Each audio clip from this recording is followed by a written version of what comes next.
Hey everyone, welcome to Dirty Money. And we have Mike here in the studio today. How you doing, Mike? I'm doing great. How about you?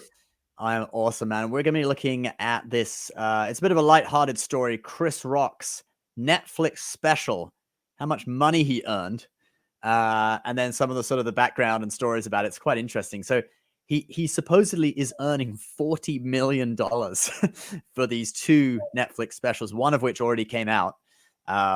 And I watched it. I think you watched it as well, didn't you?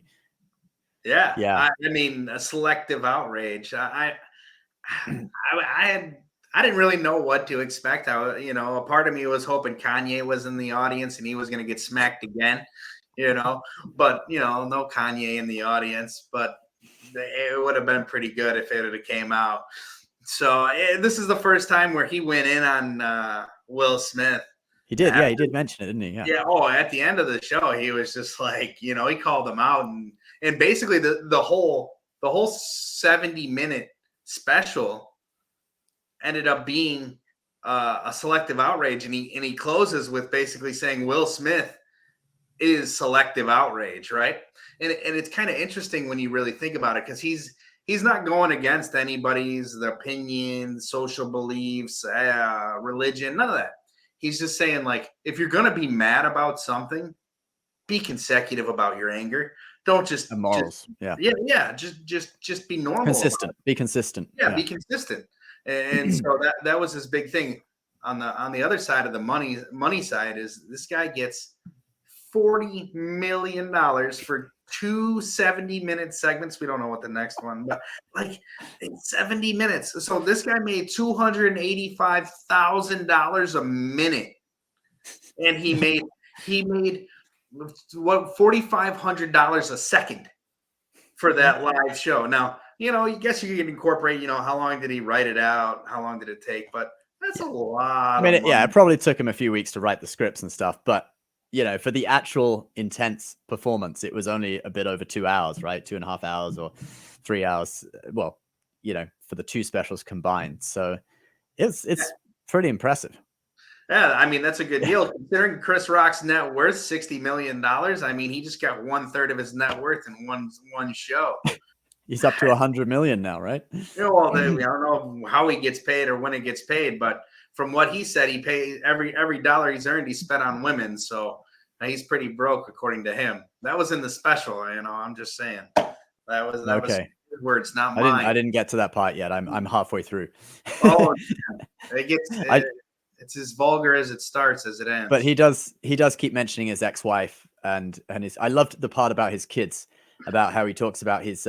He's rich, but he identifies as poor, and his kids are just rich. They don't know what it's like to live in the hood. Yeah, I want to identify a lot of different ways, but it's not allowed on paperwork. So one thing though was really cool. Let's break it down a little bit, because it's funny how Netflix, you know, they they've kind of been called out over the past year for their wokeness. Um, give you a few examples, Dom, if you can open the link. So we got this Cuties show that was Oh on man, Netflix, which is heavily criticized because it supposedly sexualized young girls. So you had it was like about a group of cheerleaders or dancers, and you had young girls like twerking, 11-year-olds twerking in the show, and it caused cancel Netflix to, hashtag cancel Netflix to trend on Twitter. And I think in one earnings call last year, second quarter maybe it was, they'd lost 200,000 subscribers, and their stock dropped 37%. So it's the whole get woke, go broke kind of thing going on, and it really caused a big outrage. And then you had Elon Musk out there. I got another link with Elon's tweet in there, Dom, that he said the woke mind virus is making Netflix unwatchable. I guess it wasn't just this Cuties show, but a lot of the other content on Netflix was definitely kind of taking that tune. So it seems that Netflix have, I don't think it's necessarily a moral thing that they really believe in Chris Rock's, message about yeah, selective outrage, but they know they need to turn things around. yeah. Who knows what they really believe in? I mean, at the end of the day, if you're a company, you're chasing dollars. So it's whatever's going to make you the most money. You know, you got Warner owns HBO and has a lot of different shows on there. They go back and forth. So I think Netflix is starting to, right the ship a little bit because they Yeah. want to financially focus on what's going to make them money. And, I've had this conversation with people in media before and said, I understand that you might want to approach the left this way, but you're missing out half the country. You might as well try to sell the right some content too. Then you're going to make more money. It just makes Yeah. sense, It was So sort of in Chris Rock's his performance as well. It seemed though like he was trying to appeal to both the left and the right. Because when he talked about his view on abortion, he was like, "I'm pro-choice and pro-life. I'm pro-life for my daughters' lives because I got two beautiful daughters, but I support women's choice to." And then he said women's choice to kill their babies. Very very direct, right? provocatively. Yeah, Yeah. yeah. Don't get So it wrong. You're still killing a baby, and he said that directly. So it's like, it was legit what he said. I mean, it was, like, again, it was but vulgar. then he also said he paid for more abortions than most women. He So said he had a card there. He got a free smoothie at the end punch of it. card, yeah, Yeah. because he paid for Oh, so and then, many. and then he brings up the craziness of, like, can they do it up until the age of 4? And I was like, whoa, are you advocating for killing a child now? Like, what the? Like, what do you I think that think? was just a joke.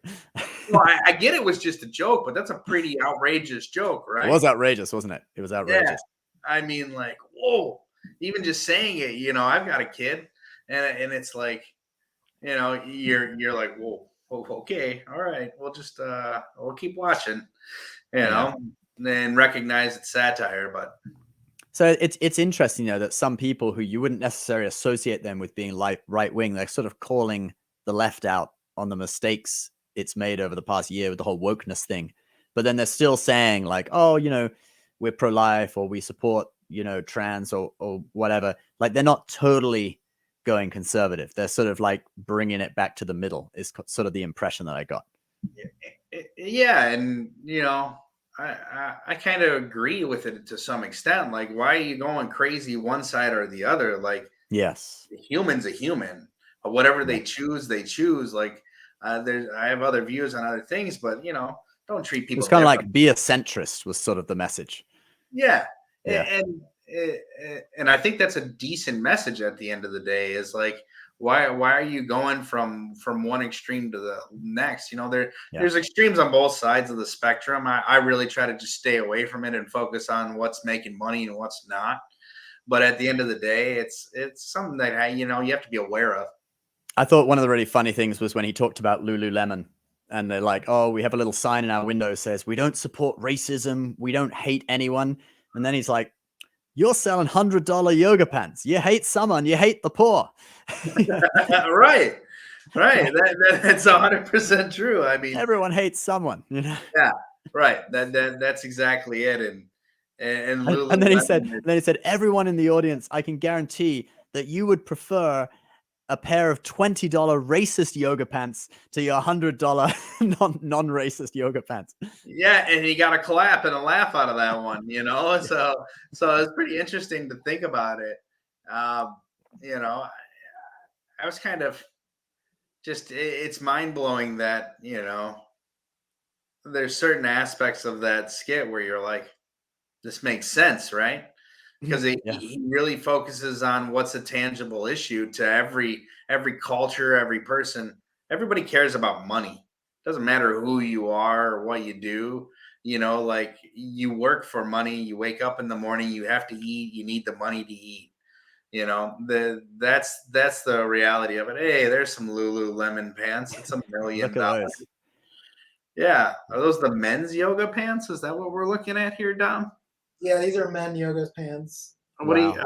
How much are they? $1 million? Yeah, sounds good. $68 for this middle pair here. $80? Well, yeah. I mean, okay. Yeah. 108, So not right.